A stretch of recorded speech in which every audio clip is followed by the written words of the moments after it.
Hello friends, જય માતાજી, જય શ્રી કૃષ્ણ. સ્વાગત છે તમારું મારા કિચનમાં. તો ફ્રેન્ડ્સ, આજે આપણે બનાવીશું શિયાળા માટે ગરમા ગરમ એકદમ ટેસ્ટી અને ચટાકેદાર જેવું રેસ્ટોરન્ટ કે ધાબા પર મળે તેવો એકદમ સુપર ટેસ્ટી રીંગણનો ઓળો, જેને રીંગણનું ભરતું પણ કહેવાય છે. તો રેસીપીને સ્કીપ કર્યા વગર જરૂરથી જોજો અને નવા વિડીયો જોવા માટે ચેનલને સબસ્ક્રાઈબ કરી બેલ આઇકોન બટન પ્રેસ કરી દેજો. તો આવી જાઓ ફટાફટ કિચનમાં. બનાવવાનું ચાલુ કરીએ. તો ઓળો બનાવવા માટે અહીંયા મેં આ રીતનું જે મોટું રીંગણ આવે તે લઈ લીધું છે. વજનમાં તે 250 ગ્રામ જેટલું છે. ઓળો બનાવવા માટે હંમેશા આવા મોટા જ રીંગણની પસંદગી કરવી, જેમાં બિયાનો ભાગ ખૂબ ઓછો હોય છે. હવે ઓળો બનાવવા માટે આપણે આ રીંગણને શેકી લેવાનું છે. તેના માટે પહેલાં આ રીતે ડીટીયાનો ભાગ થોડો કાઢી લેવાનો અને ત્યાર પછી તેમાં ચપ્પુની મદદથી કટ લગાવી દેવાનો. તેનાથી શું થશે, રીંગણ અંદર સુધી અને એકદમ સારી રીતે ફટાફટ શેકાઈ જાય છે. તો અહીંયા આપણે આ રીંગણને ગેસ ઉપર એકદમ સારી રીતે બધી બાજુથી ફેરવીને શેકી લેવાનું છે. અને રીંગણ શેકાઈને રેડી થાય ત્યાં સુધીમાં આપણે લસણ અને આદુને અધકચરું વાટી લઈશું. અહીંયા મેં 7 થી 8 કળી લસણની અને 1 ટુકડો નાનો આદુનો લીધો છે. તેને આ રીતે ખાંડીને લેવાથી તેનો ટેસ્ટ એકદમ મસ્ત આવે છે. તો અહીંયા આપણી આદુ અને લસણની પેસ્ટ રેડી થઈ ગઈ છે અને આપણા રીંગણ પણ શેકાઈ ગયા છે. અને અહીંયા મારે ઓળો વધારે બનાવવાનો થયો એટલા માટે મેં 2 રીંગણ લઈ લીધા છે. હવે આ રીંગણ થોડા ઠંડા થાય ત્યાર પછી ઉપરની છાલ કાઢી લઈશું. તો હવે આ રીંગણ હાથેથી અડાય એટલા ઠંડા થઈ ગયા છે. તો આપણે તેની છાલ કાઢી લઈશું આ રીતે. ફ્રેન્ડ્સ, ઢાબા કે રેસ્ટોરન્ટમાં આ રીતે બનેલો ઓળો ખૂબ જ મોંઘો મળતો હોય છે. તો આજે આપણે એ જ ટ્રીકથી ઘરે બનાવીને રેડી કરીશું. અને ફ્રેન્ડ્સ, જો તમને મારી આ રેસીપી પસંદ આવે તો વિડીયોને લાઇક કરી ફ્રેન્ડ્સ ગ્રુપમાં શેર જરૂરથી કરજો. તો આપણે બંને રીંગણની છાલને આ રીતે કાઢી લીધી છે. હવે અહીંયા આપણે આ રીંગણને એક ચમચી કે ચમચાના મદદથી આ રીતે તેને કટ કરતા જઈશું. આ રીતે થોડું થોડું કટ કરવાથી શું થશે કે અંદરથી રીંગણ જો સડેલું હશે તો પણ આપણે ખબર પડી જશે. જો એકસાથે આખા રીંગણને મેશ કરી લેશું તો રીંગણ અંદરથી સડેલું હશે તો આપણે ખબર પણ નહીં પડે. હવે વધેલા આ ડીટીયાના ભાગને આપણે અલગ કરી લેવાનું છે અને બીજા રીંગણને પણ આપણે આ જ રીતે ચેક કરતા જઈને કટ કરી લેવાનું છે. તો આપણે બંને રીંગણને આ રીતે કટ કરી લીધા છે. તો હવે અહીંયા આપણે આ રીતે એક ફોકની મદદથી થોડું આ રીતે અધકચરું એવું મેશ કરી લેવાનું છે. જો આપણે એકદમ વધારે મેશ કરીશું તો આપણો ઓળો એકદમ ચીકાશવાળો થશે અને તે ખાવામાં બિલકુલ મજા નહીં આવે. તો આપણે આ રીંગણને અધકચરા મેશ કરી લીધા છે. હવે તેનો વઘાર કરીશું. તો વઘાર કરવા માટે અહીંયા મેં એક વાસણમાં મોટા 2 ચમચા જેટલું તેલ એડ કરેલું છે. ઓળામાં તેલનું પ્રમાણ થોડું વધારે જ હોય છે અને અહીંયા મેં આ ઓળાનો ટેસ્ટ 100 ગણો વધારવા માટે સિંગ તેલનો ઉપયોગ કરેલો છે. તમારી પાસે જે હોય તેનાથી તમે બનાવી શકો છો.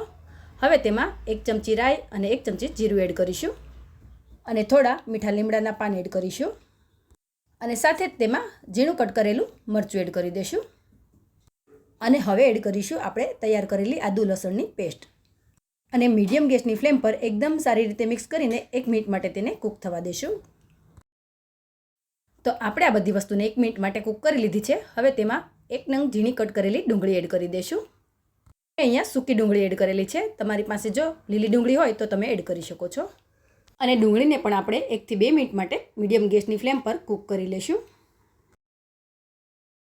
તો 1 થી 2 જ મિનિટમાં આપણી ડુંગળીનો કલર થોડો ચેન્જ થઈ ગયો છે. તો હવે તેમાં 1 નંગ ઝીણું કટ કરેલું ટામેટું એડ કરી દઈશું અને ટામેટા થોડા સોફ્ટ થાય ત્યાં સુધી તેને થવા દઈશું. ફ્રેન્ડ્સ, આ રીંગણના ઓળાને બનતા બિલકુલ સમય નથી લાગતો. તો મારી આ ટ્રીક ફોલો કરી તમે પણ એકવાર જરૂરથી ટ્રાય કરજો અને તમને આ રેસીપી કેવી લાગી તે મને કમેન્ટ સેક્શનમાં જરૂરથી જણાવજો. તો 2 મિનિટ જેવું થઈ ગયું છે.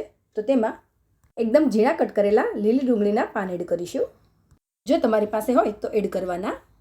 હવે એકદમ સારી રીતે મિક્સ કરીને થોડી વાર તેને થવા દઈશું. તો થોડી જ વારમાં આપણા ટામેટા એકદમ સોફ્ટ થઈ ગયા છે. તો હવે તેમાં થોડા મસાલા એડ કરીશું. તો પહેલાં આપણે અડધી ચમચી જેટલી હળદર એડ કરીશું અને અડધી ચમચી જેટલું ધાણા જીરું પાવડર એડ કરીશું અને સ્વાદ પ્રમાણે મીઠું એડ કરીશું અને એકદમ સારી રીતે બધું મિક્સ કરી લેશું. હવે અહીંયા આપણે મસાલા બળે નહીં એના માટે 2 ચમચી જેટલું પાણી એડ કરીશું. પાણી આપણે વધારે એડ નથી કરવાનું. હવે સારી રીતે મિક્સ કરીને 1 મિનિટ માટે તેને થવા દઈશું. તો આપણા આ મસાલામાંથી સાઇડ્સમાંથી તેલ પણ છૂટું પડવા લાગ્યું છે. તો હવે તેમાં 1 ચમચી જેટલી લાલ મરચું પાવડર એડ કરી દઈશું. તીખું તમારે જોઈએ એ પ્રમાણે એડ કરવાનું. અને અહીંયા જો તમને આ ઓળામાં થોડું ગળપણ પસંદ હોય તો તમે 1 ટીસ્પૂન જેટલી ખાંડ અથવા તો ગોળ પણ એડ કરી શકો છો. તો અહીંયા આપણા ટામેટાં અને ડુંગળી મસાલા સાથે એકદમ સારી રીતે મિક્સ થઈ ગયા છે. તો હવે તેમાં 2 ચમચી જેટલું લીલું લસણ એડ કરીશું. લીલું લસણ એડ કરવાથી આ ઓળામાં એકદમ સારો એવો ટેસ્ટ આવે છે. અને અત્યારે તો શિયાળાની સિઝન છે તો લીલી ડુંગળી અને લીલું લસણ આસાનીથી મળી જાય છે. તો જરૂરથી એડ કરવું. અને જો તમને આ ઓળામાં ગરમ મસાલો પસંદ હોય તો તમે એડ કરી શકો છો. અત્યારે હું એડ નથી કરી રહી. તો હવે આપણા ડુંગળી અને ટામેટાં એકદમ સારી રીતે કૂક થઈ ગયા છે. તો હવે તેમાં મેશ કરેલા રીંગણ એડ કરી દઈશું. અને બધી જ વસ્તુને એકદમ મીડિયમ ગેસની ફ્લેમ પર સારી રીતે મિક્સ કરી લઈશું. અને મિક્સ કર્યા પછી એકદમ મીડિયમ ગેસની ફ્લેમ પર 1 થી 2 મિનિટ માટે થવા દેવાનો છે. તો અહીંયા મેં આ ઓળાને 1 થી 2 મિનિટ માટે કૂક કરી લીધો છે. હવે ગેસની ફ્લેમ બંધ કરી ઉપરથી લીલા ધાણા અને થોડું લીલું લસણથી ગાર્નિશ કરી લેશું. અને ઓળાને સર્વિંગ ડીશમાં લઈ લેશું. તો ફ્રેન્ડ્સ, તમે આ ઓળાને ભાખરી, બાજરીનો રોટલો કે જુવારના રોટલા સાથે સર્વ કરી શકો છો. અને જો સાથે દહીં, મરચાં અને ટામેટાના સ્લાડ સાથે ખાવા મળી જાય ને તો ખાવાની મજા ડબલ થઈ જાય. અને રેસ્ટોરન્ટ કે ઢાબામાં આ જ રીતે સર્વ થતું હોય છે. તો તમે પણ એકવાર જરૂરથી ટ્રાય કરજો. તો તૈયાર છે આપણો શિયાળામાં ગરમા ગરમ ખવાય એવો એકદમ ચટાકેદાર ઢાબા સ્ટાઇલ રીંગણનો ઓળો. તો બાય ફ્રેન્ડ્સ, જય માતાજી, જય શ્રી કૃષ્ણ. ફરી મળીશું નવી રેસીપી સાથે. Thanks for watching video.